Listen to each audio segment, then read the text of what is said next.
Wendy Williams, how you doing? What's up, y'all? It's your boy Beasley here. Hope you all are staying cool, calm, and collected out there. Today, I'm going to talk about the Wendy Williams biopic that came on this past Saturday. Overall, I thought the biopic was really good. However, there are a few criticisms that I want to talk about, so let's discuss. For one, I want to talk about this biopic faced the same problems that Michelle's biopic faced, and also Roxanne's biopic on Netflix. They suffered the same issues with the fact that it really just became more about their love life and less about their career, but I'm going to get into that a little bit later. And also, I feel like there was a lot of publicity stunts that led up to this movie, like the whole entire thing with her brother. I felt like that was a publicity stunt. Her talking about her sleeping with Redman, that was a publicity stunt. And it's like, I understand we got a movie to sell, but it's just like, Wendy Williams, like, I see right through you. I want to talk about, first off, I really feel like this could have been a mini-series, like a 3-episode mini-series. Because with Lifetime biopics, it suffered the same issues that I saw with the Salt and Pepper biopic, in which like the lifespan of the characters just happened way too fast. Like it kind of rushed from scene to scene. And once again, I understand that we are pressed for time, but Wendy Williams had such an illustrious career to where I feel like we could have dived in a little bit deeper in her life and career and less about her love life. Now, if it were to be a mini-series, I feel like it could have been split into 3 parts, with the first part being about her childhood and adolescence, and also like could have talked about her time in high school, the struggles that she faced. They could have talked about her life in college. What was that like? Like, who were the people that she dated? Like, who were her friends that she hung around with? We didn't really even see her with any like notable girlfriends to know of. Like, and I know she has at least one best friend, but I know that much about Wendy Williams, but overall, like, who did she hang out with on a day-to-day basis growing up? Like, was she just a loner this whole entire time? And then the second episode could have talked about how her career started. Like, it could have just been focused centrally on her whole entire career. And then the third part would focus on Kevin, the infidelities, and also the other issues they faced throughout their marriage. Now I want to talk about the casting. For one, Sierra Payton, if you don't know her, she is on Tyler Perry's TV show on BET called The Office. Not The Office, The Oval, my bad. But she's on that show. I don't watch it, but I'm pretty sure she did a great job because she did a great job playing Wendy Williams. Now I will say the accent was a little shaky in the beginning, but she got it down to a science as the movie went on. And I think she did a great job. The actor they hired to play Kevin did a great job as well. Now, also, the actress that they hired to play Wendy Williams' mom, I thought was on point to a T. But the actor that they got to play her dad, I will say the skin tone was a little bit darker, but overall he embodied Wendy Williams' dad and did a phenomenal job. Now, the real casting shade that I want to talk about was the one of Charlemagne the God. I looked at him and I'm like, who is this ghastly old man? And she said his name Charlemagne, and I'm just like, did Charlemagne really look that dusty back in the day? Now, I will say his skin was a little messed up back then, and he was a little out of shape, but Charlemagne didn't look like he was half past dead. I was like, come on now, Wendy. That was pure shade at its finest, and I was here for it. So I already know a lot about Wendy Williams. I am a Wendy Williams fan. I've been watching her show from day one, but I really am just going to go ahead and talk about the things that I didn't know about her. For one, during her childhood, she was overweight. I knew that, but I didn't know that basically her parents fat shamed her into losing weight. They used to weigh her constantly. I resonated with that because I was a fat kid in middle school. I was made fun of, and even my parents got on me about my weight. Like back in the day, like everybody was ruthless. Like nobody, it was no holds barred. It was no, sensitivity. Like it was none of that. Like we had to be built for tough back in the day. And them constantly monitoring her weight forced her to be bulimic in high school. But in her documentary, which was actually really good, I'm on the verge of finishing it. But in her documentary, she talked about how she was bulimic, but then she ended up stopping because she really wanted her teeth. But she found out in the magazine, the actresses that were bulimic, that it actually rots your teeth. So she went ahead and put an end to that. And also she didn't like the smell. And when she got older, just skipping ahead a little bit, she started doing drugs heavily, mainly because it would keep her up at night when she was on the radio show. But also it was so it could control her weight as well. And really just keep her like fast and laser focused on her career. I want to talk about her drug use. I feel like her drug use wasn't really, it could have been dived in a little bit deeper than it was. I feel like they showed her using drugs, but then all of a sudden she just got over it. But in my opinion, I feel like Wendy Williams struggled with drugs a lot harder than the movie led on. Like, especially even up until this day, like she has been, You cannot tell me the last few times she's been on her show when she was just high, out of control, just didn't even know what she was doing. You can't tell me that she wasn't like popping pills or something. Like she's not addicted to pills and alcohol at this point. Like I just feel like they kind of just glazed over her drug use in this biopic. Like it was just something that she just all of a sudden got over and that was it. And it's like, no girl, like you went to rehab for more than alcohol. Like keep it all the way real. Now, one thing I didn't know about her early in her career is that a few weeks ago, she actually spilled the tea on this, that she got sexually assaulted by a top R&B artist back in the late 80s. And they masked his name as, I believe it was Ricky Tony in the movie, but really it was this one R&B artist, Sherrick. Now, I don't know about y'all, I had never heard of that man, never even, like I've never heard of him. So he had to have been a one-hit wonder back then because I was like, who is Sherrick? Now, early in her career, she had a part-time job at, I think it was 103.5 in New York, which also became Hot 97. And she was doing great there, but she ended up getting fired basically due to sexism. Like, let's keep it real. So she then camped out at Carol Ford's office for like 2 weeks, just sitting there in the lobby, waiting for her spot. And then one of the producers, one of the main managers, I forgot his name, but he came down and just gave her a shot because Carol Ford was out.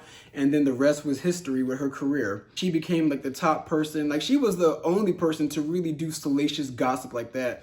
And say what you want about Wendy Williams, but she paved the way for a lot of YouTubers and bloggers and also radio personalities today. Like Wendy Williams is literally the queen of all media. Another thing I didn't know, she started dating Eric B from the hip hop duo Eric B and Rakim. Now, Eric B really just, he was the worst. Like, you would think a lot of these rap artists, like, back in the day, we didn't know how much they were making. So we didn't know that a lot of these artists were struggling like the ones are today. Like, Wendy Williams was in love with him, but one day he betrayed her trust. Like, he went ahead and used her car, and he promised that he'd be back for work, and he never came back on time. And then she ended up renting cars for him, and this old dusty-ass nigga decided to not even return them. And it was just like...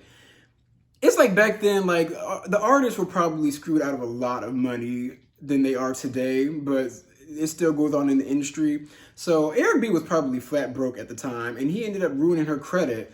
And also later on, Wendy, what I didn't know, she ended up getting pregnant by Eric B, and she had an abortion, which may have also led to her birth defects and miscarriages that she faced later on in her life. Then lets us know that she was also married for 5 months, but she said herself that it wasn't worth talking about. And I'm just like, you really could have put that in there. Like, who is this man? Like, I guess it was just so one note to where she didn't want to even like give this man a character or cast anybody for him. But like, we want to know what's going on. Like, this is your life. Like, this is a biopic. Come on. But she then later on met Kevin at a club. Kevin gave her his number like on a match lighter, and she kind of just tucked it away. She didn't contact him for months. And then one day she just said, you know what, let me hit this dude up. And then the rest was history ever since. Now, her marriage with Kevin, she painted Kevin, honestly, in a better light than I thought she would, because Kevin, he was really her backbone in Ride or Die in the beginning, and it really made me kind of sympathize about her relationship with Kevin, because this whole time I was like, Wendy, why don't you just leave this man? And now I see why she didn't, because Wendy really did have friends like that. Like, she didn't really have anybody in her corner, and Kevin was the main person, like, protecting her and riding for her and, like, just doing everything he needed for Wendy in her career. Now, to my surprise, I thought that he was abusive, like physically abusive towards her, and what she said is that he never hit her, which I'm pretty surprised by that, to be honest. Like, I feel like the real life Kevin is, or was, you know what, is a much darker figure than what is let on in the biopic, but that's just my personal opinion. Because over the years, he just seemed to be like this dark force, like this handler over Wendy Williams. But this, I feel like this movie, even though he treated her like trash towards the end of their marriage, like she painted him as a very caring individual before he started cheating on her.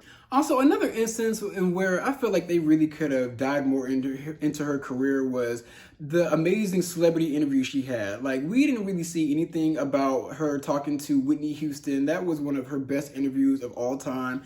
We didn't really get a peep at her talking to Mariah Carey. And also, it was alluded to subtle things about Diddy, about her like talking about his sexuality, and also with the fact that he basically ran her out of New York, like, and then also with the fact that Keisha and Pam from Toto confronted her. Like, I'm glad she put that in there, but it didn't really show like why they wanted to confront her besides her saying that they were broke. But no, she also outed one of the members because one of the members is a lesbian. So that was another reason why they ran up on her. Also with the fact that that Total was broke. But honestly, everything Wendy Williams said about Total was true. So, I mean, a hit dog will holler. But going back to Wendy and Kevin, they faced a lot of miscarriages in their relationship. And for me, I thought the miscarriages were due to one, either Wendy Williams' drug use, or two, I later on found out, like the first abortion probably caused her to have complications with her cervix. Her doctor basically told her that she had a weak cervix, and all she really had to do was just sit her ass down, and then she would be able to have a baby. And it's just crazy, like all this time, like, you know, I find it funny that the people that want a baby, it's hard for them to get a baby, but mothers that don't want to have children, it's so easy for them to have children. Like, isn't that kind of weird? But anyways, they suffered a lot of miscarriages, and at that point in the movie, I actually even shed a tear a little bit because it was like kind of like an Oprah aha moment. Like she finally had her baby. She finally had Kevin Jr. So as soon as she had her baby, she was also in Philadelphia after being ran out of New York. She soon found out that Kevin was cheating on her, and then he constantly cheated on her. Like he was constantly just back and forth with other women, as we already know, and then also he was talking to Sharina Hudson, which, y'all, Sharina, I don't know how her self-esteem is set up, but I just want to know, how can you feel comfortable that your whole entire existence is off the back of another woman? Like, you and your now husband, I mean, they're not married, but you and your baby daddy's whole entire life is really built on the back of Wendy Williams. Like, how can you even sleep at night? Like, maybe it's the way my morals are set up, but like, there's no way that I could just sit back and live comfortably knowing the fact that my life is off of the back of somebody else's hard work. Like, that's absolutely ridiculous. Shame on you, girl. But anyways, Sharina Hudson, she was always with him, even though I'm pretty sure Kevin's probably cheating on her now too, because the vicious cycle is not going to end with you, girl. Like, you're not about to get the ride of your life. There's going to be a trade-off at some point. Later on, they finally show Wendy Williams getting her TV deal, which became the Wendy Williams show that we know today. And even then, Kevin just became more and more reckless. Like, he felt like he got Wendy her whole entire dreams, so I can go ahead and do whatever I want. Like, he just was out there just cheating left and right. He had Sharina in her own house down the street from their house. They even show Wendy Williams going over there and spray painting up the place and gluing the mailbox together. It was a funny scene, but it's just like, I would have did a lot more damage than she did. She was better than me. At the end of the movie, they show Wendy Williams developing a drinking problem. She was really trying to drink the pain away. And she was really trying to cope with the fact that she had everything she wanted, but she was still alone deep down inside. I mean, her son was going off to college. Kevin was with Sharina. Like, who else did Wendy really even have at this point? And then it later on led to her going to the rehab that we know today, and also her finally getting a divorce from Kevin and gaining her power back. But did Wendy really gain her power back? Because if you watch that documentary, and if you've seen her activity over these weeks and play out, she is still mourning this divorce, and she is never going to get over Kevin. Like, let's keep it real. She's still throwing shade at Kevin and Sharina Hudson. She's still taking, like, slight jabs. And really, this whole entire movie was built on the fact that showing Kevin, like, look what we had and look what you did to me. Like, that's what this movie felt like to me. It didn't really dive deeper into her life and career as it should have. It was still a great movie, but I felt like it just could have went more than surface level like it was. And overall, I think Wendy Williams is just now dealing with her trauma. Like, due to her career and her life, she never had time to really sit with herself until this pandemic hit. Like, a lot of people were really, when we were forced to sit inside the house, we had to come face to face with our demons. I know I did, and I'm still going through it. But Wendy Williams, when the pandemic first hit, you saw Wendy Williams on her show working from home just looking disheveled. And that's mainly because the girl was stressed. Like, she was finally coming face to face with the fact, like, wow, like, without this show, what do I have? Like, husband's gone, child's gone.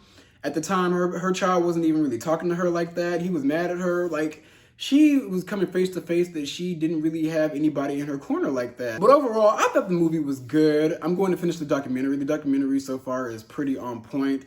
I give it about an 8.5 out of 10. Overall, in the past year, this has been one of the better movies that's resonated with me because Wonder Woman surely wasn't hitting on shit, and there is nothing else coming out that I even care about.